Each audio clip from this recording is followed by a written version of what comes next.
అసెంబ్లీలో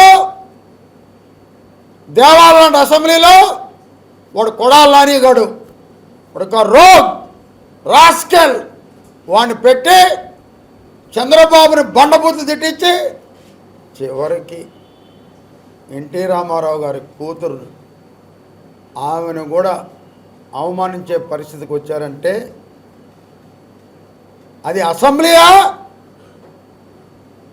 గౌరవ సభ కాదా అన్నాడు. అది గౌరవ సభ.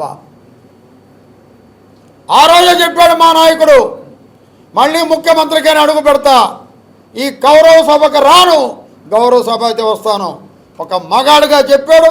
ఈరోజు మగాడిగా స్థానాలు స్థాపించాడు. నీకు కనీస ప్రతిపక్ష హోదా లేకుండా ఈరోజు నిన్ను ఓడించడం జరిగింది ప్రజలు.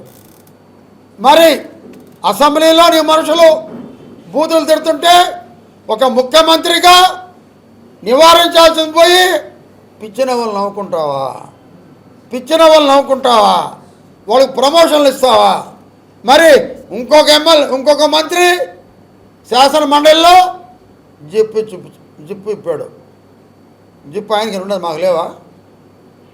సిగ్గు లేదా నీకు? ముఖ్యమంత్రి రేవంత్ రెడ్డి, జగన్ రెడ్డి, 11 సీట్ల రెడ్డి, నీ బతుకు అది. మరి మా బాబు గారు అలా చేయరు, లాండ్ ఆర్డరు. ఆయనకు అనుభవం ఉంది. పోలీసుకి ఇవ్వాల్సిన గౌరవం పోలీసుకి ఇస్తాడు, అధికారులకు ఇవ్వాల్సిన గౌరవం అధికారులకు ఇస్తాడు.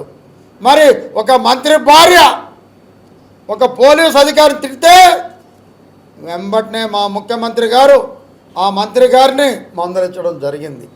అది ముఖ్యమంత్రి అంటే, అది పరిపాలన అంటే, అది రాజకీయం అంటే.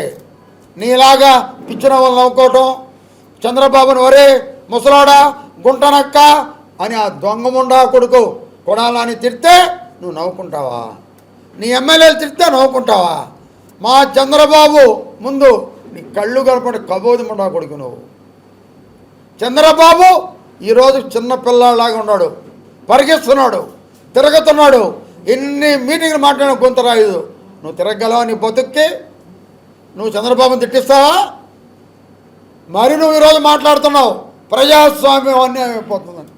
Array array array array Jaganmohana, Revanth Reddy, ప్రజాస్వామ్యం గురించి నువ్వు మాట్లాడితే ప్రజాస్వామ్యమా నీ దారెటు అనుకుంటుంది. ప్రజాస్వామ్యం సిగ్గుపడుతుంది. ఈరోజు నువ్వు కూడా ప్రజాస్వామ్యం గురించి మాట్లాడుతుంటే నీ బతుకు అలా తయారైపోయింది.